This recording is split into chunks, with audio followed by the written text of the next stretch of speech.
Welcome to the Orange Report. All the news and views you can use from around Orange County and California. I'm your host, Kira Davis. I am a 15-year veteran of conservative media and an Orange County resident, a proud Orange County resident. Happy to be with you again this week. Thank you for tuning in. All right, bring on the sunshine. Well, welcome back. We're working on a couple of stories to bring to you. So tonight's show is going to be more of an update because we've got some updates on a couple of stories that we've already covered here. We're already making waves. And before I get to that, though, I do want to tell you guys that I went to see Melania. I went to see the Melania movie last weekend, and it was absolutely fantastic. And I know the left is giving her a hard time, obviously giving Trump and this movie and Amazon a hard time. But I have to say, it was a really lovely movie. And I'm not just saying that because I'm a Melania super fan. But one of the things I was thinking about while I was watching it is that it's such a shame. It's such a shame what has been done to the Trumps, because this woman is far and away the most stunning first lady we have ever had. She's literally a former supermodel. She has impeccable taste, impeccable grace, and we should be seeing her splash over every magazine. She should be on every late night show. I mean, remember how they tried to sell Michelle Obama to us as like a style icon? I didn't really mind Michelle Obama's style. She was styled by Alexander McQueen a lot of the time, and I love him. But when she doesn't have him, you know, she's no Melania, is what I'm saying. And I think that burns her up, if you ask me. But that's a different show.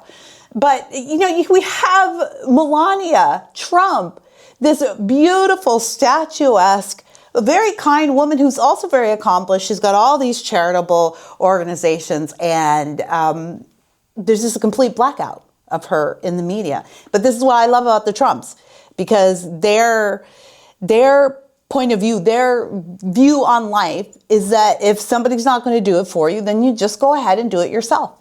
So Donald Trump knows that people aren't going to brag on him, that people aren't going to give him accolades or give him props for his accomplishments, give him credit. So he gives it to himself. You know, we joke about it all the time, but that's really what he's doing. No one else is going to do it. I'm going to do it for myself. No one else is going to run. I'm going to run. No one else is going to put an ice skating rink in Central Park. I'm going to put an ice skating rink in Central Park. And they knew that Melania is one of the most beautiful first ladies we've ever had, probably the most, I think, if I recall my history correctly. I know it's subjective, but I think there's a case to be made. And so, fine, if the late night people weren't going to give it to her and the magazines weren't going to give her the cover, then fine, they were going to do it themselves, and they did. So it was a really nice pseudo-documentary. I don't call it a full documentary. It's more of a peek into just the 20 days leading up to the inauguration and what a first lady does, or an incoming first lady does, to prepare. Highly recommend it. It's smashing records, of course. Surprise, surprise. But I think there's a lesson in it, I think, for all of us, for this show, for Orange County, for California, period. I've said this often and I'll say it again. The cavalry isn't coming. You're the cavalry. Now, we're going to talk about this later on, but, you know, some people are coming in to give us a little help. Like we've seen Benny Johnson come in the past week. Nick Shirley's roaming around the state making Newsom and his cronies pretty nervous. So some people are coming in, but they don't live here. They don't own here, you know, they haven't raised their families here. They don't have a stake here. You do. And so you're the cavalry. And we've been waiting for a long time in this state for someone to come along and save us, someone to come along and fix what's right. And the sad truth is, or I don't think it's sad, I think it's good news, but the frustrating truth is that there is no one man or woman who's going to save us. We're going to save each other. And we're going to do it because the elites in Sacramento aren't doing it for us. So just like the Trumps, we just got to say, you know what? Screw it. We'll do it ourselves. So that's what we're doing, Orange County. We're doing this ourselves. It's time to rally. We've got a big election coming up, and we don't need to be depending on everyone and anyone from outside of the state to solve our problems. We know what to do. So let's do it.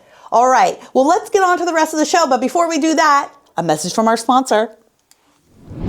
Today's sponsor is 10 Steps to Freedom, a growing patriot's guide to the American Revolution from children's author Amelia Hamilton. This book leads children through 10 key events that made our country free, from the Boston Tea Party to George Washington's inauguration. This rhyming book will help your little ones get excited about American history while learning how to count. It's for ages 5 through 8, and you can find this book at growingpatriots.com or amazon.com. 10 Steps to Freedom, A Growing Patriot's Guide to the American Revolution by Amelia Hamilton. Thank you for sponsoring today's Orange Report. Hey, well, we are only a few shows in and we're already starting to see some ripple effects from what we've been doing. You may have heard, well, we did give you a little like a splash update earlier, but you may have heard that the San Clemente City Council has approved the beach cameras for patrolling for illegals on their beaches, in conjunction with Customs and Border Patrol. So that was a big controversy. We reported on it. And a week later, the City Council approved it. CBP got all of the rest of their paperwork in, and the cameras are set to be installed soon. And I'm not saying that we're not on the City Council at the Orange Report, obviously. I'm not saying that we did this, but I'm not saying that either. It doesn't hurt. And that's the whole point of this show. It doesn't hurt. The point is to shine a light on things that maybe aren't really getting seen by the general public. A lot of people in San Clemente knew that was going on, but outside the boundaries of that city, a lot of people didn't know and didn't understand. And so there were people on both sides of the issues that could have used help or could have used support and just didn't have it because people don't know. So we let people know. Lo and behold, the problem has resolved itself, at least for now. I'll read you this from the Orange County Register. The City Council on January 20th agreed to the plan, a year in the making, to partner with U.S. Customs and Border Protection to get a $1 million camera and sensor monitoring system up and running on the hilltop. The lease with the agency is up for 30 years, so this isn't going anywhere for a while, and the camera can be deployed immediately. They're expected to be up by the end of February, officials said. Council members debated the pros and cons of the agreement, which has gone through at least 3 public hearings. About 21 people spoke against the issue, and 3 spoke in favor. I'm going to stop right there. 21 people came and spoke against the cameras for the beach, and 3 came and spoke in favor. But at the Orange Report, you saw our interview with Steve Noblock, and we also asked people from all over the county as we were traveling around doing our work what they thought about the beach cameras. And those who knew about it thought it was a good idea. I really didn't run into anybody who, I know those people are there because they show up at the meetings. Here's my point. And I've been hearing this from other city council members across the county. There is an element, a protest element. I don't know if it's Antifa or it's some other organized, but there's an organized element here in Orange County, and this is what they do. They're not residents of the city. They don't have a stake in the city that they go to. They don't have kids in the school board meetings that they go to, but they just rove in groups, and they show up and they make noise and they whine and moan and they scare people, right? Especially weak Republicans, because we've got quite a few weak Republicans in Orange County, easily scared by, pudgy women with blue hair and septum rings. And they know this. They know this, and they show up. We see them at the Capital Unified School Board meetings. That's my school district. We see them all the time. I think there's an organized effort here. It is inorganic. It's not real, but it is effective because it shifts the public notion. It shifts the public perception. Frankly, you guys, this is what's been going on in America for the last 50 to 60 years, that we found out when Trump took office in 2024 and Elon started doging everything. And we're still uncovering this. We're still uncovering it in Minnesota, and it's being uncovered here in California. I think a lot of these blue states are manufactured. A lot of these polls are manufactured. And this idea that we're 50-50 in this country, I think that's manufactured too. I do not think we're 50-50. I think we're a largely red country. I think we're a largely conservative country. And I think most of us know here that in California even, we are not a blue state. We are a red state with 3 annoying blue cities, and they run everything. But there's more of us than there are of them, and I am just completely convinced that it's astroturfed. It's astroturfed, and I bring it up because I think it should not go unanswered.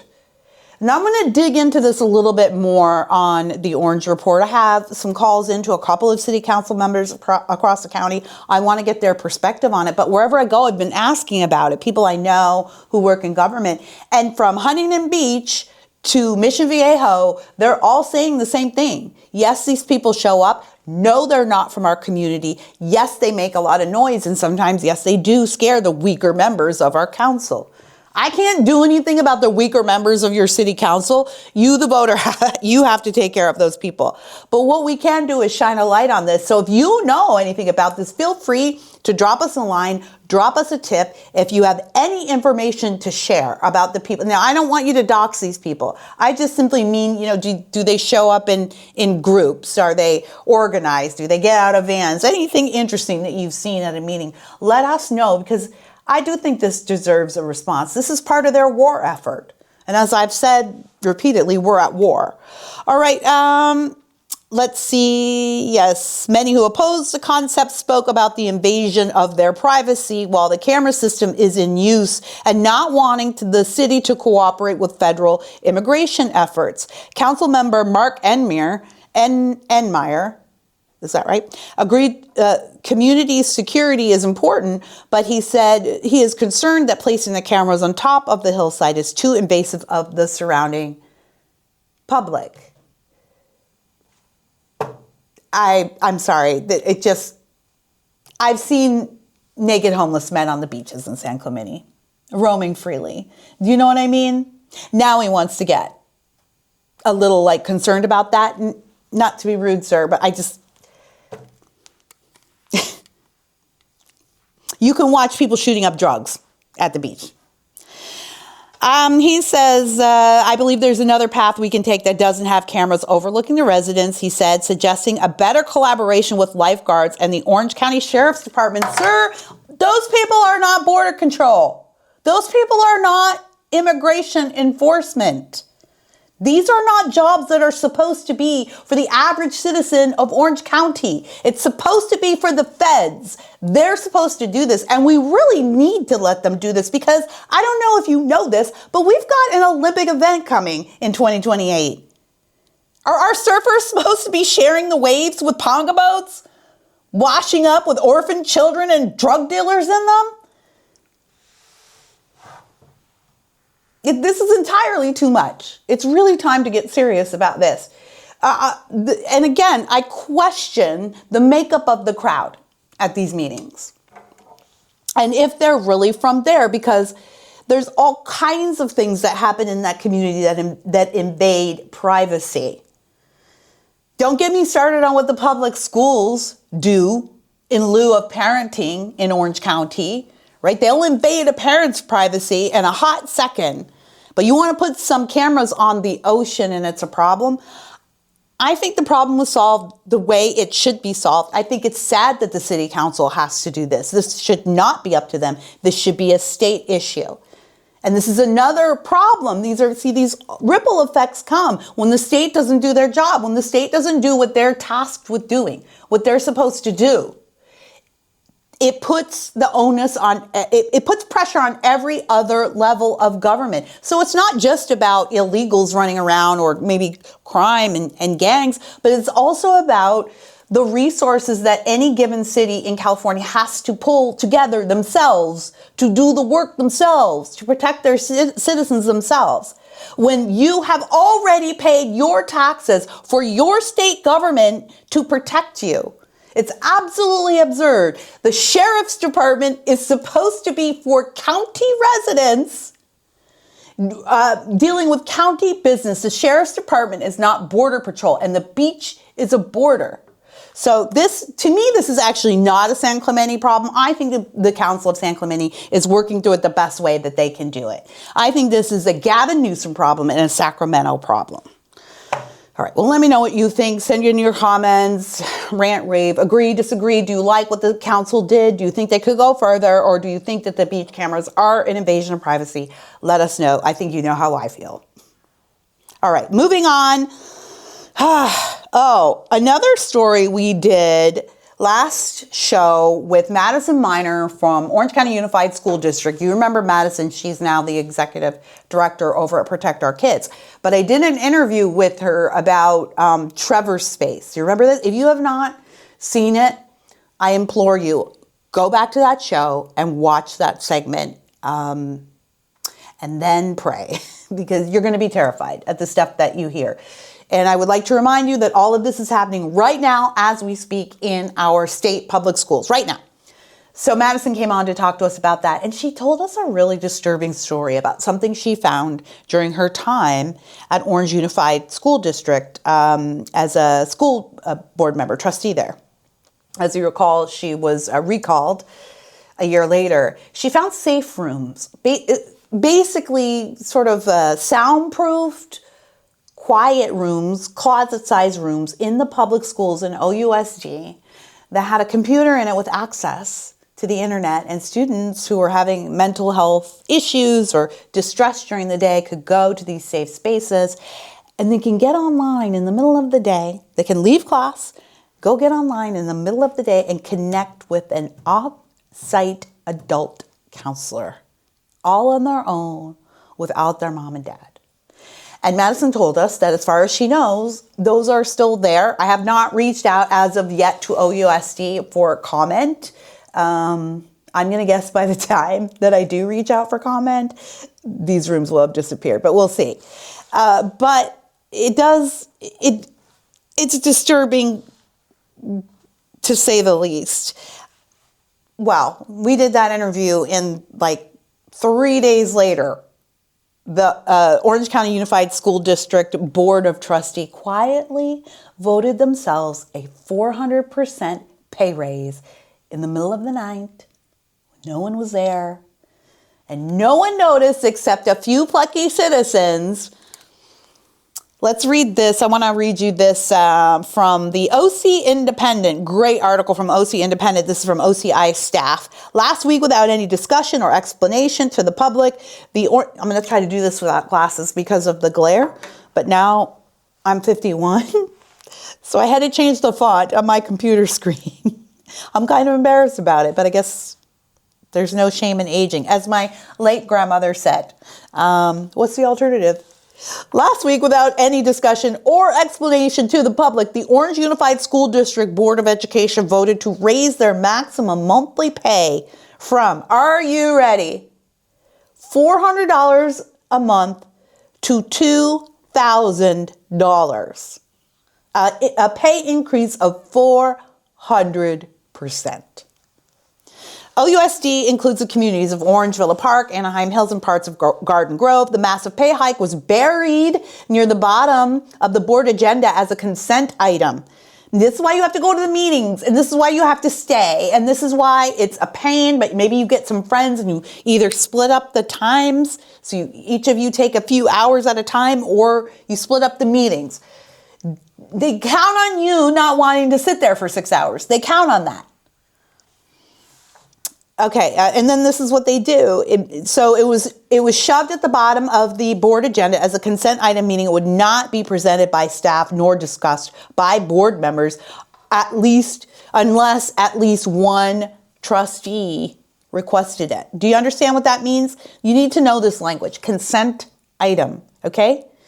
Because there's a lot of consent items on your school board agendas. If you go, you're going to see you're going to get an agenda. It's going to be thick, very intimidating. When I was running for school board, it was my goal to simplify that thing, to just make it like a page. Obviously with a catalog included if you wanted to do more research. But I wanted some bullet point lists. So, but the consent item means that they don't have to talk about this. They don't have to talk about it unless somebody on the board brings it up. Fine if you have some dissenting members, but if you're a board like OUSD, you can basically do whatever you want. And it looks like they did. They voted themselves a 400% raise. And boy, oh boy, wouldn't a lot of us do that if we had the power? I'm not sure I would do it with other people's money, though. especially knowing that my district is already under financial duress. But I digress. The consent item came up a few minutes before the end of a more than 5-hour board meeting. What I tell you, they stick it at the end so you don't notice. They do all kinds of stuff that way. All kinds of stuff. You would be shocked. Please go to a school board meeting and stay to the end. Just one. Not a single member of the Board of Education did so, and they all voted unanimously and wordlessly to award themselves a massive pay increase. Not one word, not one point of order, nothing. They just gave themselves a massive increase. I'm going to get out of my higher register here and I'm going to calm down because it's not good TV. But not only is this why you have to go to your meetings, but this is also why you have to stay. And yeah, it sucks to be there for 5 hours. When they're getting paid something, at least you're getting nothing. Yeah, it sucks. But that's why I always suggest dividing and conquering. Divide up the work, find a team of people, parents to go with. If you go to my website, justkiradavis.com, you will see a story from OUSD from last year about one of the board members and a little misconduct with the teachers union president. So OUSD is not, they could use a little sunlight is what I'm saying. But I want to read this statement from Madison before we move on, because I did ask Madison Miner, who now is the executive director of Protect Our Kids, what she thought about this middle of the night raise, a 5-fold raise. She says, while parents are fighting to keep schools open and classrooms funded, the OUSD school board quietly voted themselves a pay increase from $400 a month to $2,000 a month. That's a 5-fold pay raise approved by the very people who benefit from it. At a time when families are being told there's no money, schools are closing, and staff are stretched thin, this decision sends a clear message about priorities. Transparency and fiscal responsibility shouldn't disappear when it comes to board members' own compensation. I quite agree. It's a tough job. I actually do think $400 a month is probably a bit low for the amount of work they do, but that should be negotiated amongst the stakeholders, as they would say. All right. That wraps up the OUSD story for this week, but we are definitely working on more. There's definitely more to that story. OUSD is actually in big trouble. They're in big trouble. And I think all of these districts are in trouble. Everybody should be calling for an audit of their school district. Every single person should be calling for an audit. You should know where that money is going. All right, let's do a quick update here before we move forward. I want to update Prop 50. As you know, we've had several lawsuits going up through the California Supreme Court. Steve Hilton brought one. Mark Mosier brought one, along with the Dillon Law Group. And I think there was one more that I can't remember who did that one. All summarily rejected, surprise, surprise, by California courts. However, Mark Mosier has an update, so let me read this really quickly to you. The Prop 50 battle isn't over yet. We're still litigating whether or not those maps are going to be run on in 2026, believe it or not. I mean, it's February. Mark says the fight to stop the state of California from using unconstitutional, racially gerrymandered maps in 2026 is now in the Supreme Court hands. So it's up to SCOTUS. As you know, last week we filed our emergency application asking the Supreme Court to issue an injunction and require the state of California to use the commission maps for the 2026 elections instead of using the Prop 50 map. Today we filed the final document before the Supreme Court. In this phase of the case, we anticipate that the Supreme Court will issue an order sometime next week. The state is arguing, this is rich, the state is arguing that it does not matter what the map maker actually did when he drew the lines. Instead, since the voters of California were voting on a political gerrymander to stick it to Trump, it means that the political intent of the voters somehow washes away the sins of the map maker. So it's illegal to make a map based on racial lines, but the map maker admitted that he made the map based on racial lines. But the California court said, that's okay because the voters didn't know They thought they were just voting to stick it to Trump. So same thing. If the state's theory is accepted, it would create a blueprint for every legislature in the country. Exactly. Draw racial districts behind closed doors, submit them to voters, and then claim the Constitution no longer applies. That would convert the 14th Amendment from a constitutional command into a procedural hurdle that can be bypassed by a ballot measure. This case is not just about California. It is about whether constitutional limits still restrain the political branches when elections are at stake. Now that the case is fully briefed, we will wait to see what happens next. So we will indeed. And this is going to have big consequences for the rest of the country. Hey, Orange Report audience, just a quick update here. As we were getting ready to publish this story, we got news from on high. The Supreme Court has declined to rule on this case. So we'll be using the current Prop 50 maps for the next election cycle. This is definitely a win for Gavin Newsom. This definitely puts the national map in perspective. Perhaps we'll see some other Republican states going ahead and redistricting now. Maybe this is going to launch a national conversation about the value of gerrymandering. That's what I hope, because I think gerrymandering is actually a ridiculous thing in the first place. But it is what it is. Our last challenge to Prop 50 has failed, so we're moving forward with these maps. It's disappointing, but it's just the reality. So now that we know what the game plan looks like, we just have to win. We just have to win.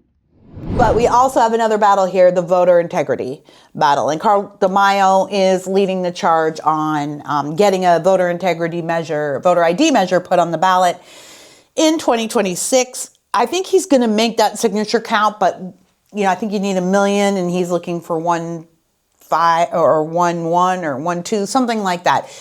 You've got to go above and beyond, because the state's going to mess with us on those signatures. So if you haven't signed yet and you are a registered voter, please find where you can sign the signature, or go to Carl DeMaio's website and sign it. Let's get this one over the finish line, because guys, I think if this one gets on the ballot, I think it can get approved. Now, they're going to play games, because don't forget that it's the AG who writes the ballot measure language. And our AG is a little, I'm trying to be nice, not nice man named Rob Bonta. Trying to be nice. Is a little guy named Rob Bonta. So Rob Bonta is the guy that writes the ballot measures right now. And that's going to be very important. So they're going to try to mess with that language. But I do think that if this gets on the ballot, it will pass. So go sign it. And speaking of who writes the ballot measures, we have an exciting new candidate for Attorney General this year. Michael Gates, the former city attorney for Huntington Beach, announced his candidacy for California Attorney General in Huntington Beach recently, and we had the privilege to attend that launch along with some other pretty big people in Orange County and California politics. Gates launched on Steve Hilton's golden ticket. It looks to be a pretty exciting lineup that they're shaping up over that. And Orange Report was there at the launch event.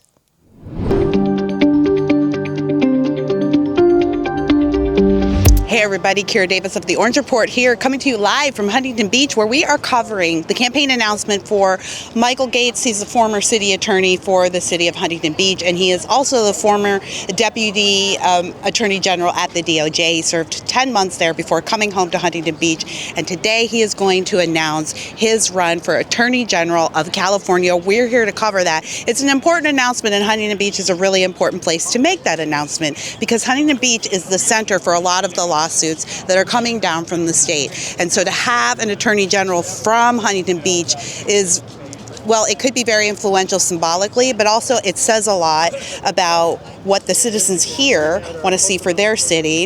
I think it sends a message nationally as well. He's got some big backers, some big supporters, so we're excited to see how it goes down today. We'll bring you more. A dedicated and excited crowd gathered at the Huntington Beach Pier in anticipation of former Huntington Beach City Attorney Michael Gates' announcement of his run for California Attorney General in this year's elections. The Orange County native was surrounded by supporters as he revealed he would be running on Steve Hilton's Golden Ticket, a coalition Hilton has been forming for his gubernatorial race.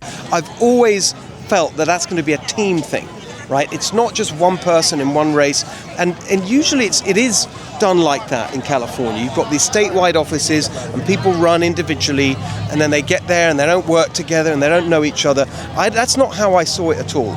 For as long as I've been thinking about my race, I've been thinking about the team that we can put together in all the important offices for statewide positions. Gates gained a reputation as a law and order stalwart during the Black Lives Matter era when he defended Huntington Beach law enforcement and public safety under a problematic and progressive city council. He says he's on a mission to give California back to the people. Well, California is ready for it. There's a lot of unrest politically. I think most Californians feel completely unheard by Sacramento, and rightfully so. It says a lot that Sacramento schemes on how they're going to raise our taxes next, while, for instance, the streets are left unsafe. Like, that's completely out of touch with Californians. And as a lifelong resident of Huntington Beach, a lifelong Californian, I'm ready for this. My experience, I think, fits perfectly. I fought for elections laws. I fought for local integrity. I have fought for so much. I fought crime. I'm ready for this. And so I think California needs this change, and we're going to give California back to the people. Gates welcomed a host of dignitaries from around Orange County and California to launch his Golden Ticket campaign, including former Huntington Beach Mayor and current Assembly candidate Gracie Vandermark, Orange County Board of Education President Mary Barkey, and Hilton running mate and California political legend Gloria Romero, and Tubby. I think this is fantastic news for California. Michael Gates is a fighter. He's proven that he fights for Huntington Beach residents, and now we need some of that common sense fight taken over to Sacramento. So I'm really, really excited. We want a little bit of Huntington Beach out in Sacramento. Okay. I'm here supporting him because it's such an important role in California. The Attorney General makes so many important decisions, ballot titles being one. People vote for all these crazy ballot initiatives because they don't even know what they are. Well, because we're going to need a bigger boat if we're going to take back California. Steve is running for governor. I'm running for lieutenant governor. The Attorney General is basically the people's voice. This is the person who also writes the title and summary of any ballot initiative. And we've seen in the past how Attorney Generals, very partisan hacks, have basically destroyed that so that the people end up not knowing what they're voting on. The AG candidate comes with some impressive chops inside the courtroom, too. He told me in an interview on the popular streaming show Ask Dr. Drew that he is particularly proud of successfully representing Dr. Drew himself in an important case against the TV pop doctor some years ago. The former DOJ attorney faces deeply unpopular incumbent Rob Bonta, who has been regularly suing school boards and parent activists across the state. Gates says his fight is to restore confidence in the justice system for all Californians, from the environmentalists to the farmers. Because right now what we see from Sacramento with all the housing and development mandates is they're stepping on the toes of our environment, our environmentalists. And so what I plan to do is there's a whole host of environmental laws on the books. My plan is to enforce those environmental laws. And so we are going to keep our beaches clean, keep our communities safe. Part of safety in communities is cleanliness, good environmental responsibility. And so, my plan is to absolutely enforce these environmental laws and keep California, California. Well, good luck to Michael Gates as he pursues that top spot. And again, now imagine having Michael Gates in Sacramento instead of Rob Bonta, and imagine how those ballot measures change, right? I mean, the gas tax, that would have been a game changer if we had had an honest AG up there. And Michael's making a lot of noise out there right away. So people are pretty excited about him, looking forward to seeing what he can do. Good luck, Michael. I hope you come over to the Orange Report and tell us about your campaign real soon. And keep an eye out for Nick Shirley out there, the man with the plan, or at least the camera. Nick Shirley's been in California all week. I think he's going to be here for a while longer. He's been in San Diego with my friend Amy Reichart is out there. Steve Hilton's been taking Nick Shirley around, and they've already uncovered quite a bit. If you think Minnesota's bad, I mean, California is the granddaddy of all of this. So there's definitely a lot for the likes of Nick to uncover. our own, here in Orange County, our own Urson Russell actually was out and about with Nick as well, telling him all the things he's learned about the mail-in ballots and the voter integrity issues. We're going to have Urson on this show as well soon enough too. So looking forward to that. Thanks guys for all the work you're doing out there. Okay, well, I think it's time to wrap up this show for this week, but we've got some exciting reporting coming up. I'm really looking forward to it. And then, of course, our big launch event, our official launch event is coming up. So make sure you're signed into all of our accounts, following us everywhere so you don't miss that. That's going to be here in Orange County, of course, because we're an Orange County show. But before we go, have a little squeeze of juice before the internet. Here is Lauren Gameros. He's a city council member from Costa Mesa, and, well, he used his public time to call for the abolition of ICE at the last meeting. Roll it. Say wholeheartedly that when I see the things that I see and I see the reactions to the things that I see, I have to agree with one person's comments, and we need to abolish ICE. That's all I got. Oh, you notice at the end of that video that there was a little picture of Katrina Foley, Orange County Supervisor Katrina Foley. Yeah, she endorsed him. So I wonder what else Katrina has endorsed. Maybe someone out there will find out. If you have any tips, you can send that to us at orangereport@protonmail.com. Follow us everywhere. Want to thank the good men and women of ICE out there working. We are not Lauren Gameros's here in Orange County. We are not all Lauren Gameros's. He does not represent us. In Orange County, we support our law enforcement. We support the men and women on the border, the men and women on the freeway, the men and women standing outside the grocery store, making sure that your kids can go in and shop safely. Anybody who has volunteered to put their life on the line to protect the American citizen, we support all of those people. And so, no, the opposite of abolish ICE, we need more. We need more recruits. So thank you so much to those men and women out there who put their lives and their families' safety on the line to go out there and do the job that we have tasked you to do, that we voted for you to do. Overwhelmingly, thank you. And thank you, Orange County. Please follow us everywhere. Go hit up our Give, Send, Go. Thank you so much to Madison Miner and to everyone who contributed to the show today. And we'll see you on the next Orange Report. Until I see you next time, don't forget, bring on the sunshine.